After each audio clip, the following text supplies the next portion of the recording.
Soma's baking and cooking থেকে আমি সোমা বলছি।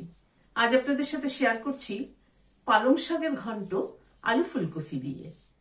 আলু ফুলকপি দিয়ে নর্মালি আমরা পালং শাকের ঘন্ট করি না, নর্মালি বেগুন দিয়ে বড়ি দিয়ে করে থাকি, কিন্তু আজ আমি করব আলু ফুলকপি দিয়ে পালং শাকের ঘন্ট। কি কি দিলাম পালং শাকের ঘন্টটার মধ্যে, চলুন তাহলে ভিডিওটা দেখতে থাকি। এখানে 2 আটি পালং শাক নিয়েছি। পালং শাকগুলো আজকে বাজারে ভীষণ ফ্রেশ কচি পেয়েছি, দেখুন একদম ছোট ছোট পাতা, খুব ফ্রেশ পালং শাক। এখানে একটা ফুলকপির অর্ধেকটা এরকম ছোট ছোট করে কেটে নিয়েছি, আর একটা আলুকে এরকম ডুমো ডুমো করে কেটে নিয়েছি। ফুলকপি আর আলুটাকে একটু সরিয়ে রাখছি।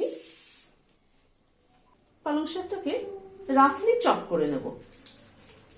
একসাথে তুলে নিলাম, নিয়ে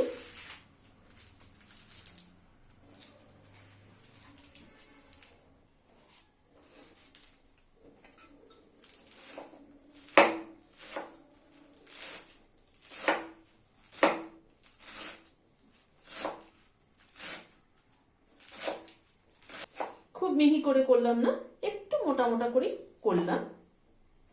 এইভাবে পুরো পালং শাকটাকে চপ করে নিচ্ছি। পালং শাকটাকে কেটে নিলাম। একটা কড়াইতে জল গরম হয়েছে, আলুটা দিয়ে দিচ্ছি। আমি আলু সবসময় তরকারিতে ব্যবহার করার আগে একটুখানি হালকা ভাপ দিয়ে জলটা ফেলে দিয়ে নিই।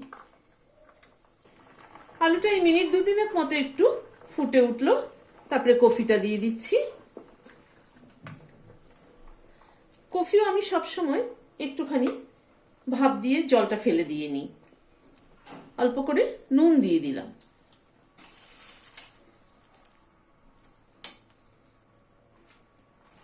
কফিটা দিয়ে জাস্ট একটু মিনিট খানেক ফুটে উঠলো, গ্যাসটাকে বন্ধ করে দিচ্ছি। দিয়ে এটাকে একটা স্ট্রেনারে ঢেলে দিচ্ছি। ফুলকপি আলুটাকে ঢেলে নিয়ে কড়াইটাকে ধুয়ে আবার বসালাম। সরষের তেল দিচ্ছি। তেলটা গরম হওয়ার পরে এখানে 8-10টার মতো বড়ি নিয়েছি, এটা মাসকালের ডালের বড়ি, দিয়ে দিলাম।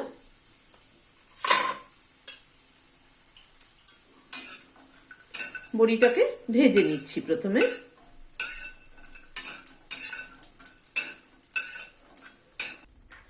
বড়িটাকে লাল করে ভেজে নিলাম, তুলে নিচ্ছি বড়িটা।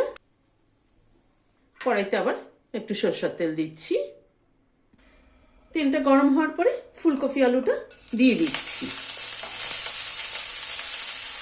অল্প একটু নুন ছড়িয়ে দিলাম, সামান্য পরিমাণ একটু হলুদ ছড়িয়ে দিলাম।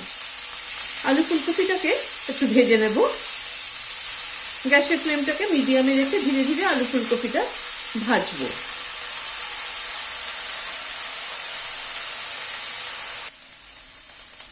আলু ফুলকপিটা আর একটু ভাজা হবে।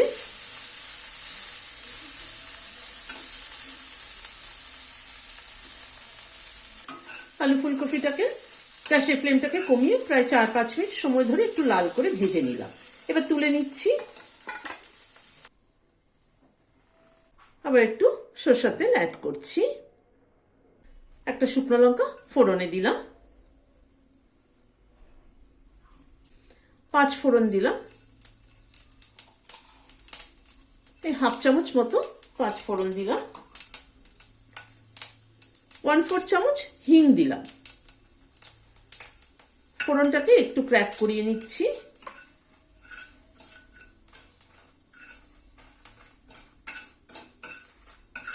ফোড়নটা থেকে একটা খুব সুন্দর সুগন্ধ বেরোচ্ছে। এবার শাকটাকে দিয়ে দিচ্ছি।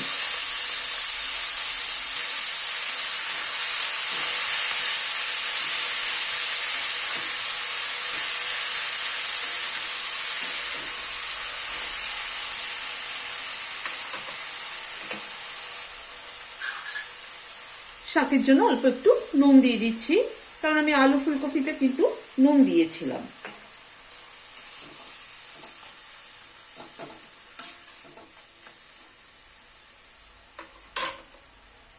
এবার শাকটাকে একটু ঢেকে দিচ্ছি। শাকটা হতে হতে এই বড়িটাকে আমি একটু গুঁড়ো করে নিচ্ছি।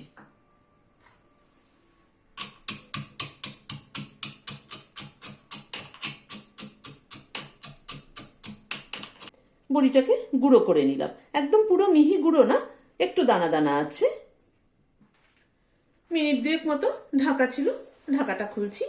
শাকটা থেকে দেখুন কতটা জল বেরিয়েছে। আমি কিন্তু একবারে ফুলকপি আলুটা ফোড়নে দিয়ে যদি বসাতাম, তারপরে ফুলকপি আলুটা ভাজা হলে শাকটা দিয়ে দিলেও হতো, কিন্তু শাকের থেকে এত জল বেরিয়েছে যে সেদ্ধ করা ফুলকপি আলুটা কিন্তু একদম ঘেটে যেত।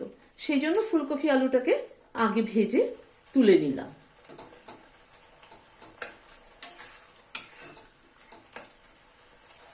শাকটা একটু শুকনো অবধি অপেক্ষা করব।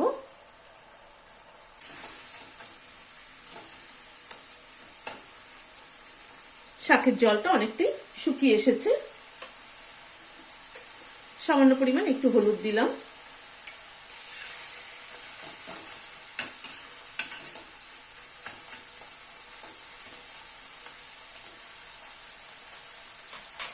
একটা কাঁচা লঙ্কা মাথাটা চিড়ে দিয়ে দিলাম।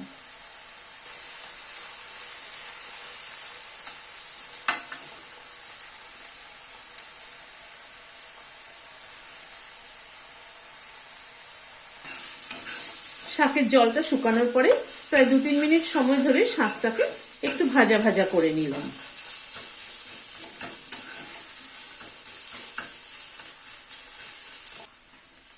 এবার আলু ফুলকপিটা মিশিয়ে দিচ্ছি।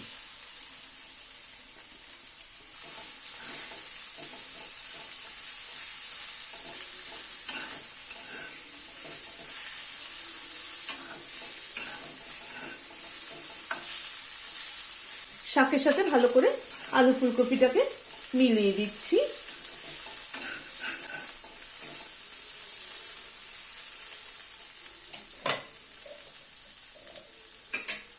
হাফ চামচ রোস্টেড জিরের গুঁড়ো দিলাম।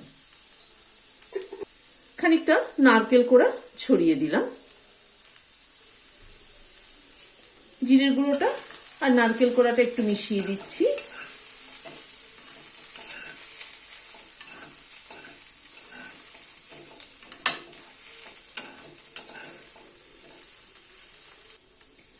চিনি দিয়ে দিলাম 1 চামচ।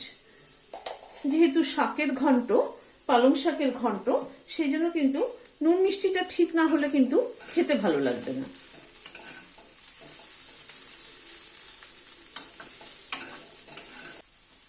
বড়ির গুঁড়োটা দিয়ে দিলাম।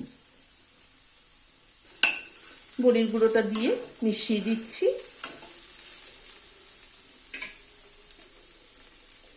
হাফ চামচ ঘি দিয়ে দিলাম। সবকিছুকে একবার ভালো মতো মিশিয়ে দিচ্ছি। প্রথম পাতে খাওয়ার জন্য কিন্তু দারুণ আইডিয়াল একটা রেসিপি। এবার গ্যাসটাকে বন্ধ করে দিয়ে ঢেকে দিচ্ছি। Standing time 5 minute. ভাতের সাথে প্রথম পাতে খাওয়ার জন্য কিন্তু দারুণ আইডিয়াল একটা রেসিপি। আপনারা বানিয়ে দেখবেন, আমার মনে হয় ভালো লাগবে।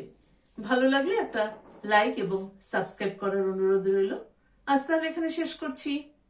নমস্কার।